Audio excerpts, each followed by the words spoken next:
En este día vamos a hablar sobre asistencia a la comunidad y vamos a ver cómo en realidad todo lo que hemos estudiado hasta este momento lleva como consecuencia natural a esto. Digo consecuencia natural en aquellos que han permitido al Señor que obre en sus corazones, porque como ya nos lo decía nuestro pastor, al identificarse con Él, al amarlo a Él, lo que surge en el corazón va a ser amor también hacia los demás. Así que vamos a orar y vamos a pedir al Señor que nos ayude para el estudio de hoy.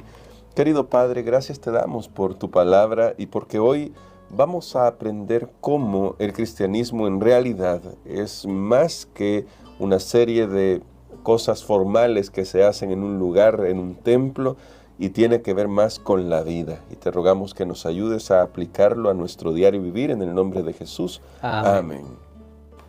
Para este día, pastor, me llama mucho la atención que nuestra lección comienza diciéndonos textualmente que la iglesia cristiana crecía no solo por lo que predicaba, sino porque vivía lo que predicaba.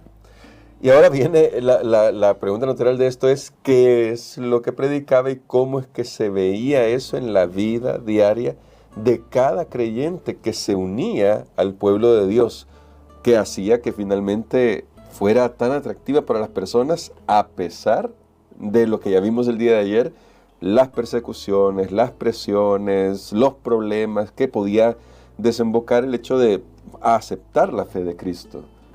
Es muy interesante cuando estudiamos la historia que los cristianos estaban siendo perseguidos, tal como se ha afirmado, pero estaban haciendo el bien. A pesar de lo que ellos estaban sufriendo, estaban haciendo el bien.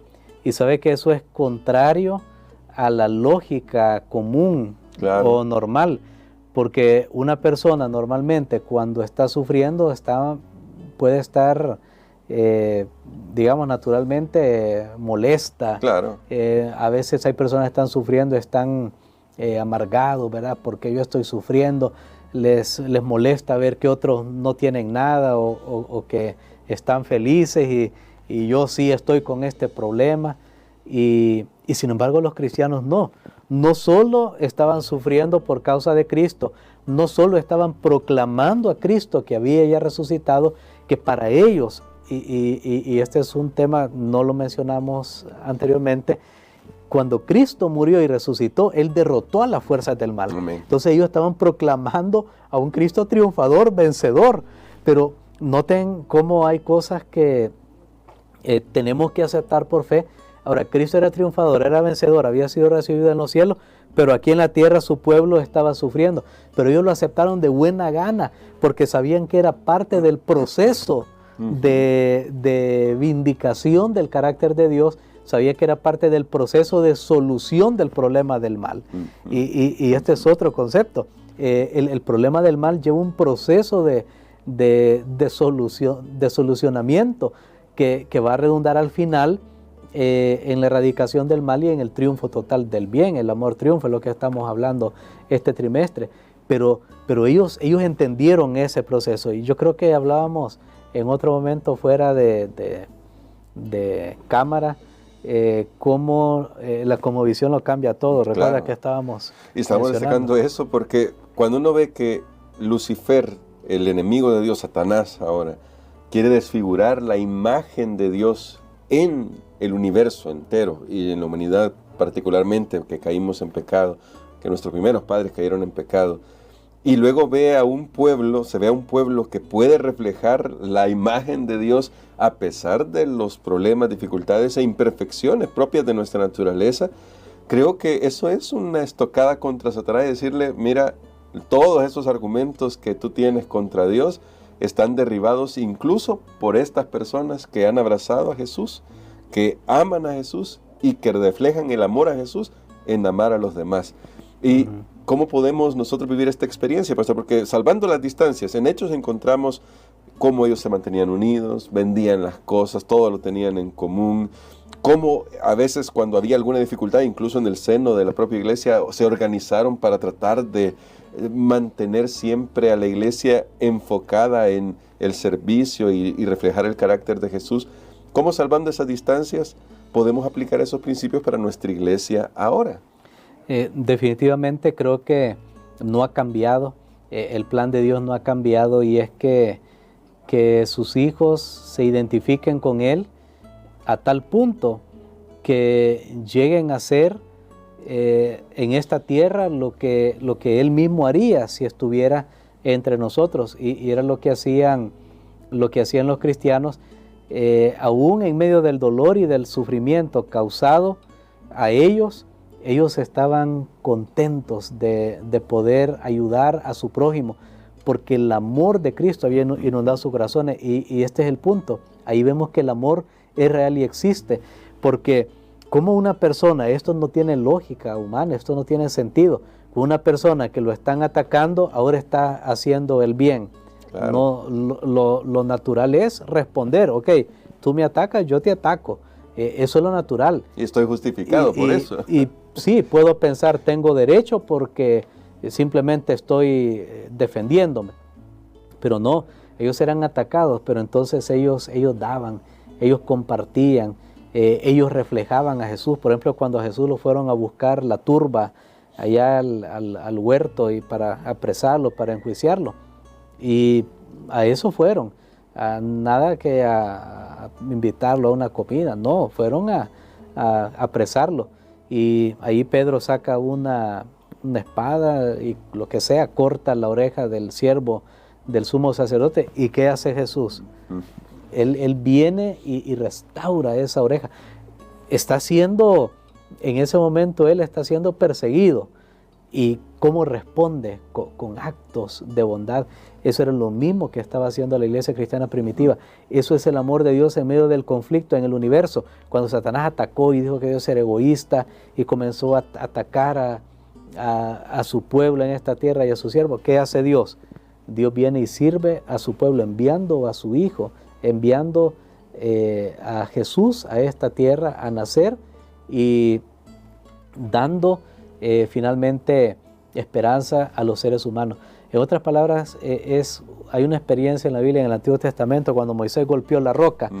No tenía que hacerlo, pero al golpear la roca, aún así salió agua. Eso pasó en la vida de Jesús, lo mataron, bueno, lo matamos, lo crucificamos, pero ¿qué sale? Vida para nosotros. Eso es lo que debería caracterizar al cristianismo. Nos atacan, nos molestan, pero nosotros respondemos ¿cómo? Respondemos con actos de amor, de bondad, de misericordia. No para ganar puntos, no, sino porque es el amor de Dios que ha sido derramado en nuestros corazones. Entonces, pastor, eso pone una responsabilidad, lo voy a decir de esa manera, sobre el pueblo de Dios, de alguna manera, en el sentido de que, hablando del tema de la elección, amor o egoísmo, esa es la cuestión. ¿Cómo reflejar el carácter de Dios ahora en nuestros actos en la iglesia, en cómo nos relacionamos con nuestros hermanos, cómo nos relacionamos con la comunidad? Contesta finalmente los argumentos de Satanás de que Dios es amor y que sus hijos pueden seguir ese mismo camino. Es correcto, y no solamente hace eso, sino que además son la respuesta de Dios al problema del sufrimiento. Sí, son parte de la respuesta de Dios al problema del sufrimiento. ¿Por qué? Porque ahora ya no vamos a solo preguntar, bueno, ¿y por qué Dios no hace algo? No, sino ¿qué puedo hacer yo para ayudar a esta persona en este conflicto entre el bien y el mal, que está pasando por este sufrimiento? Y entonces ahí Dios me habilita y me capacita para llevar esperanza también a estas personas. Entonces yo soy con Dios parte de esa respuesta al problema del sufrimiento. Entonces esto es maravilloso. Noten el gran papel, el gran plan que Dios tiene para sus hijos los cristianos. Y como alguien lo decía muy claramente, somos sus manos. Hay cantos que hablan de eso. Somos sus pies, somos sus ojos, somos sus oídos. Y entonces nosotros ya no vamos a estar en ese bando de aquello. No, Dios no existe, no hace nada. No, ahora vemos Dios está haciendo algo cuando tú vas a darle comida a alguien, cuando vas a ayudarlo, a curarlo, cuando compartes. Bueno, y hay tantas maneras que nosotros ahora aliviamos. Mientras Satanás ataca, nosotros nos unimos con Dios para llevar alivio en medio del dolor y del sufrimiento. Eso es el amor de Dios. Entonces queda manifestado ante el universo que el egoísta es Satanás, que el que está totalmente equivocado es el mal, y queda ahora demostrado que el amor es el que realmente triunfa. Amén. Así que, pastor, quisiera que orara por nosotros para que le permitamos a Dios que pueda implantar con su Espíritu Santo, porque ayer nuestro pastor nos destacaba eso, solo el Espíritu Santo puede traer eso a nuestra vida, el don del amor, para que no pensemos en primer lugar que es un sentimiento, y en segundo lugar para que le permitamos a Dios guiarnos en los pasos que debemos dar para servir y aliviar a los que están necesitando. Amén. Padre, te damos gracias, Señor, en esta mañana. Gracias porque tú nos das estas lecciones maravillosas para que podamos aún más conocerte, escalar peldaños de santidad, para poder entender mejor todo lo que sucede a nuestro alrededor.